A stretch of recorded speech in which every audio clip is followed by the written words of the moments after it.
Hi friends, welcome back to my channel Soumya vlog life. ఈరోజు కొత్త వెరైటీతో మీ ముందుకు వచ్చేసానండి. అదేంటో మీరు గెస్ చేసే ఉంటారు. కాకరకాయ పచ్చడి అండి.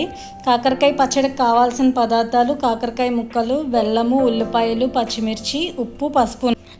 ఈ పదార్థాలన్నీ మిక్సీ చేసుకుని మెత్తగా పేస్ట్ లాగా చేసుకోవాలండి. ఆ తర్వాత వెల్లుల్లి, కరివేపాకు, జీలకర్ర, ఆవాలు పోపులాగా వేయించుకోవాలి. అవి బాగా వేగిన తర్వాత మనం మిక్సీ చేసుకున్న కాకరకాయ పేస్ట్ ఆ పోపులో వేసి బాగా వేయించాలండి. బాగా ఎర్రగా వచ్చేదాకా వేగనివ్వాలి.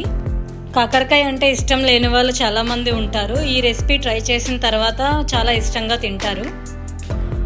ఈ పచ్చడి బాగా గోల్డెన్ బ్రౌన్ కలర్ వచ్చేదాకా వేగనివ్వాలండి. వేగిన తర్వాత కొంచెం చింతపండు, బెల్లము, నీళ్లు వేసి బాగా మరిగించాలి. పచ్చడి బాగా చిక్కబడ్డాక స్టవ్ ఆఫ్ చేసేయడమేనండి. వేడివేడి అన్నంలో ఈ పచ్చడి వేసుకొని తింటే చాలా బాగుంటుంది.